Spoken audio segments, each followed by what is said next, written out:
Eh bien, bonjour à toutes et à tous, j'espère que vous allez bien en ce début de septembre. Et qui dit 1er septembre dit nouveau héros du mois, que l'on va essayer d'analyser de la meilleure façon. Donc c'est Alexandrine, un héros 5 étoiles de la classe ecclésiastique pour ce mois de septembre, 794 de puissance.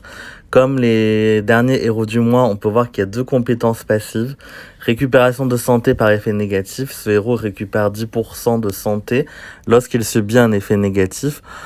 Ça c'est plutôt pas mal parce que ça va lui donner un intérêt supplémentaire en défense. Et l'autre compétence, ce héros a la résistance innée contre les effets négatifs qui touchent le soin. Ça on va le voir, mais du coup c'est plutôt pas mal parce que là on a vraiment des compétences passives qui sont cohérentes par rapport au héros en lui-même qui est un soigneur, hein. Donc c'est ce qu'on va voir, mais ce n'est pas la seule chose qu'elle peut faire. Donc la compétence c'est bouclier chatoyant en moyen. Elle a des statistiques plutôt équilibrées, 745 de défense, 745 d'attaque, 747 de défense et 1423 de points de vie. Donc bouclier chatoyant restaure 18% de santé à tous les alliés. Bon, le soin de base, il est plutôt faible je trouve, on va voir pourquoi. En revanche, rend 3% de santé supplémentaire pour chaque bouclier de type glace sur le plateau jusqu'à un total de 42%. Donc là c'est pas mal, le soin peut monter assez haut, mais il faut se dire que pour la déclencher, Alexandrine, vous allez avoir besoin de tuiles bleues. Donc a priori, quand vous la déclencherez, il en restera plus beaucoup sur le plateau.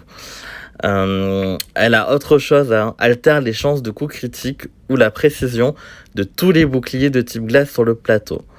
Donc là, on peut tout de suite penser à Yacht, hein, qui va altérer aussi les boucliers de glace, qui va augmenter l'attaque de ses boucliers.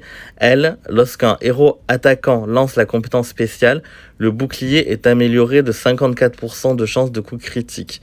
Donc ça c'est pas mal, il y a très peu de héros qui peuvent améliorer les coups critiques. Lorsqu'un héros défenseur lance la compétence spéciale, les boucliers sont affaiblis de 47% de précision. Donc là typiquement, vous avez Alexandrine dans votre défense, en face, si Alexandrine déclenche et qu'ils ont des héros de type glace, ils vont avoir beaucoup de chances de manquer, hein, proche de 1 sur 2. Et on a un lien élémentaire, octroie 10% d'augmentation pour tous les soins reçus par les alliés de glace pendant 4 tours. Cet effet ne peut pas être purifié. Là du coup, ce lien élémentaire là sur les héros du mois qui sont actuels, je le trouve plutôt faible. Mais pour un soigneur, du coup, si vous partez en 3-2 avec 3 bleus ou en mono avec 5 bleus, du coup c'est toujours un soin en plus. Donc on peut se dire qu'Alexandrine, si vous l'utilisez en mono, elle va être à 28% de soins sur les alliés de glace de base. Donc pourquoi pas. Et ça pourra monter à 52%. Là, ce que je vais faire, c'est que je vais comparer avec les autres soigneurs, Alexandrine, hein, c'est ça qui est intéressant aussi. En tout cas, le premier constat que je fais, c'est qu'il n'y en avait pas beaucoup des soigneurs bleus 5 étoiles, donc c'est plutôt bienvenu, surtout quand héros du mois, ça laisse la possibilité à pas mal de personnes de l'avoir, hein, parce que vous pouvez, avec même les free-to-play, hein, ils peuvent farmer les costumes, faire les quêtes costumes, faire les différentes quêtes et avoir quelques chances de l'avoir. On a Ariel en soigneur qui n'est plus trop à présenter, hein, mais on va juste voir rapidement. Elle, c'est 40% de santé en moyen. Donc le soin d'entrée, je l'estime plus stable et plus fiable que Alexandrine. Elle va purifier les effets négatifs de tous les alliés, ce qu'Alexandrine ne va pas faire. Et tous les alliés reçoivent 24% de génération de mana pour 4 tours. Et ça, la génération de mana, c'est une des compétences clés actuellement. Donc Ariel fait des choses différentes. Ensuite, en autre soigneur bleu, ça va aller assez vite parce qu'il n'y en a pas tant que ça. Nous avons, si on peut appeler ça un soigneur, il a 1 chance sur 3 de faire du soin, c'est nain tracassin. Il va restaurer 27% de la santé de tous les alliés et purifier les effets négatifs. Mais là, le problème, c'est que du coup, c'est 1 chance sur 3. Et si vous avez besoin du soin, c'est pas garanti qu'il le donne. Et nous avons aussi Raphaël, qui est un ancien héros du mois, qui avait des stats défensifs assez solides, mais qui est lent.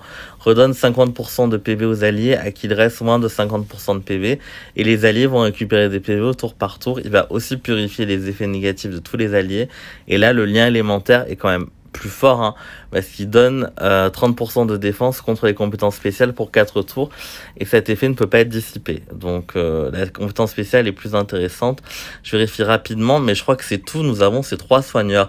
Donc si jamais vous avez la chance d'avoir ces 3 soigneurs, Ariel, maintenant Alexandrine et du coup Raphaël, je vais pas compter Nintrakassin comme un soigneur en tant que tel.